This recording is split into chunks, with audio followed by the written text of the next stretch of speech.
दिल्ली में हो रहे आंदोलन को लेकर जनता आक्रामक हुई है। इसी के चलते रास्ते पर उतरकर निषेध प्रदर्शन किया जा रहा है। इसी कड़ी में शहर के बाईपास मार्ग पर नागरिकों ने आक्रोश जताया। दौरान आंदोलनकारियों ने अपनी संतप्त प्रतिक्रिया देते हुए दिल्ली में चल रहे आंदोलन को अपना समर्थन होने की बात कही। दिल्ली में चल रहे आंदोलन के समर्थन में चारों ओर से निषेध दर्शाया जा रहा है और इस आंदोलन से माहौल गरमाया हुआ है। विद्यार्थी, पालक, आम नागरिक, राजकीय नेता सभी रास्ते पर उतरे हैं। इस आंदोलन को समर्थन दर्शाने के लिए शहर में आज नागरिक रास्ते पर उतरे और जोरदार घोषणाबाजी कर निषेध दर्शाया। नागरिकों का यह आक्रोश बाईपास मार्ग पर देखने को मिला।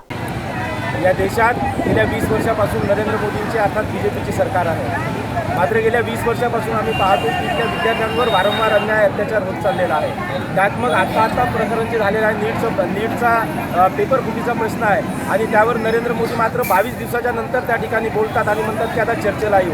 आम्हाला त्या नरेंद्र मोदींना हे विचारायचं की 22 दिवस तुम्हाला या देशातला विद्यार्थी जो जंतर मंतरवर ओरडत होता, जंतर मंतरवर आपल्या अधिकाराची भीक मागत होता, त्या 22 दिवसात जर तुम्ही झोपलेले असाल तर तुम्हाला प्रधानमंत्री म्हणण्यासाठी आता आम्हाला लाज यायला लागलेली आहे। आणि तुम्ही या देशात म्हणजे आमचा राजीनामा जो आहे तो प्रधानांनी राजीनामा नाही दिला तरी चालेल, मात्र नरेंद्र मोदींनी राजीनामा दिला पाहिजे। कारण की नरेंद्र मोदींच्या कॅबिनेटमध्ये प्रधान जे आहेत ते त्या ठिकाणी मंत्री आहेत आणि म्हणून आमची मागणी असणार आहे की नरेंद्र मोदींनी त्या ठिकाणी राजीनामा दिला पाहिजे। जर इथल्या 20 ते 22 विद्यार्थ्यांचा त्या ठिकाणी मृत्यू होतो, आत्महत्या करतात आणि तरी सुद्धा इथल्या निगरगट्ट सरकारला, इथल्या बीजेपी सरकारला, इथल्या नरेंद्र मोदीला त्याची जर काहीच वाटत नसेल, त्याच्याबद्दल जर काहीच वाटत नसेल तर माझं म्हणणं आहे की नरेंद्र मोदींनी राजीनामा द्यावा।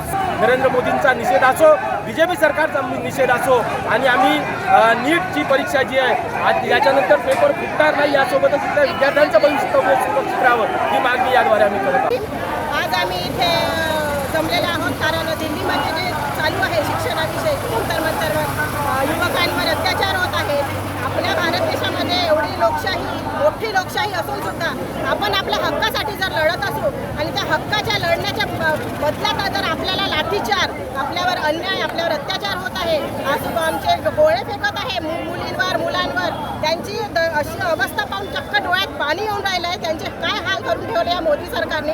हक्कासाठी जर लढायला गेलं तर असे हाल आहेत। जोपर्यंत मोदी सरकार या देशात आहे तोपर्यंत प्रत्येक नागरिक हा गुलाम आहे।